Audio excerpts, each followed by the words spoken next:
जैसे प्रहलाद के मन में समझ में आ गई, ठीक मेरा पिताजी तो नींद में बोला है, नो कह मैं भगवान हूँ मेरी पूजा करो, ये तो नींद में शनिपात के मरीज की तरह बांटा है। उसको पक्का ज्ञान हो गया था कि भगवान की पूजा से ही लाभ होगा। तो उसने सैकड़ों यातनाएं दी अपने पुत्र को, लेकिन प्रहलाद टस से मस नहीं हुआ। और पुण्यात्मा यही सची थी अब हुई, ये क्रोथा कांड हुआ। इसका कारण यही था कि नकली संतों ऋषि आचार्यों की दुकानें बंद होने के कागार पर आ गई। उनको ये डर था कि कहीं जनता को पता ना लग जाए सच्चाई का और तुम्हें थूकें धक्कारें। अगर तुम इसे आचार्य थे, तुमने कह का भी नहीं पता कहाँ के गुरु थे। उन्होंने राजा और प्रजा को भ्रमित करके कितना जुल्म ढा दिया, कितनी झूठ बोल दी, कितनी बकवाद कह दी कि वहाँ ऐसा होता है ऐसा होता है। लेकिन आप जी प्रहलाद के रोल पर थे। आपने उस समाज और उस झूठे आचार्यों की और इस झूठे मीडिया की कतई नहीं सुनी। आप टस से मस नहीं हो सके आपने प्रहलाद वाला रोल किया है। नहीं इतनी बूंदी सुनकर घर के भी दूर भाग जाए जो हमारे बारे में अफवाहें फैलाई। तो पुण्यात्माओं, यह परीक्षा थी परमात्मा की कि मेरे बच्चे मुझे कितना पहचान सके हैं। क्योंकि 1994 से लेकर 2006 में युकांड हुआ था। 1994 से लेकर 2006 तक 12 वर्ष लगभग हो गए। इन 12 वर्षों के अंदर परमात्मा ने ये देखना था कि ये बच्चे मुझे कितना पहचान चुके हैं। क्योंकि आज से 600 वर्ष पहले परमात्मा ने एक परीक्षा की थी। एक वैश्या को, सुप्रसिद्ध वैश्या को हाथी पर बैठा के और हाथ में गंगा जल लेकर बोतल में और मुंह का लगा के और उस वैश्या को हाथी पर बैठा कर पूरे बाजार में घूम गए। जब 64 लाख शेष हो गए थे परमात्मा के, तो परमेश्वर कबीर जी ने देखना चाहा था कि ये मुझसे कुछ परिचित भी हैं या सुख इन्हें मिल रहे हैं इसलिए मुझे भगवान मान रहे।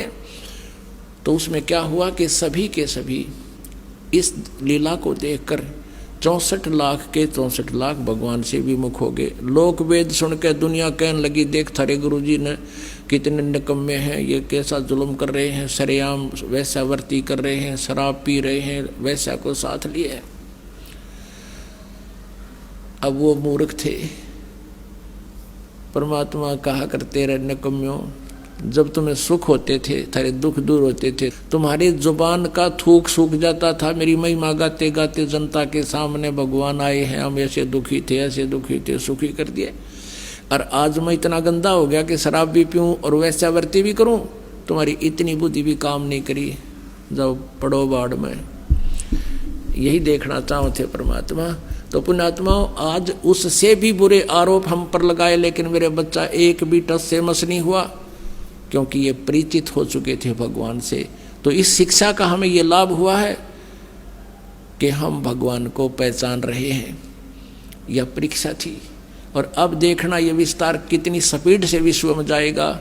हमारा उद्देश्य है कि सब मानव समाज इस तत्व ज्ञान से परिचित हो और जिससे ये माया की दौड़, माया की हाहाकार मच रही है, इसके पाने के लिए ना भाई देखता, ना बेटा देखता, ना माँ, ना कुछ।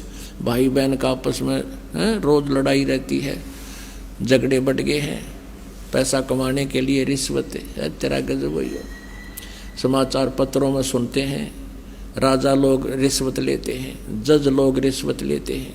आग लगी फिर रह गया कि इस पृथ्वी पर फिर कौन जीव बचेगा। पुण्यात्माओं, कितने तक कानून बना लियो ये सरकारें, कति कोई लाभ नहीं होगा। इस अध्यात्म ज्ञान से जीव को हेट हो जाएगी इन गंदे कर्मों से। उसको पता लग जाएगा कि कहाँ रखूँगा इस धन को, कि आग लाऊंगा, ये पाप मेरे साथ रहेंगे और माया मेरे साथ रहेगी नहीं। तो इस आधार से पूरे विश्व में शांति होगी। हम भगवान की भक्ति में बहुत समय लगा सका करेंगे। अब तो दिन रात माया जोड़न की तगड़मबाजी फार्मूले याद रखें हम कैसे धन जुड़े। और धन वही मिलना जितना भाग्य में, उससे अधिक मिल नहीं सकता। और परमात्मा कबीर जी की शरण में आने के बाद आपके भाग्य में ना होगा तो भी देगा।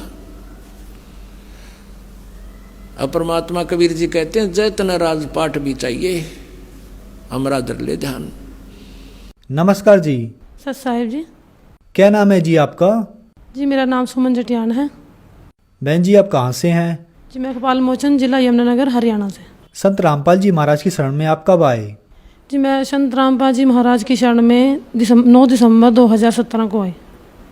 संत रामपाल जी महाराज की शरण में आने से पहले क्या आप कोई भक्ति साधना भी करती थी? संत रामपाल जी महाराज की शरण में आने से पहले मैं देवी देवताओं की भक्ति करती थी और पितृ पूजा करना, सोमवार के व्रत रखना, देवी की मतलब दुर्गा की पूजा करना या फिर श्याम जी के जैसे एकादशी के व्रत रखना, ये सब पूजाएं करते थे। इन सभी भक्ति करने से मेरे को कोई लाभ नहीं हुआ। हमारे घर में बहुत ज़्यादा क्लेश रहता था। शादी के बाद जैसे मेरे हस्बैंड ड्रिंक करते थे, वो लड़ाई झगड़े करते थे। उन दिनों मैं व्रत भी रखती थी। कई बार तो ऐसा होता था जैसे मैंने व्रत रखा है, शाम को जैसे मैंने पूजा करनी है, उसी टाइम जैसे ये ड्रिंक करके आए हैं, लड़ाई झगड़े होते थे, बहुत क्लेश होते थे, मतलब कोई सुख नहीं था उस टाइम। बहन जी संत रामपाल जी महाराज की शरण में आने का क्या कारण बना, कैसे आना हुआ?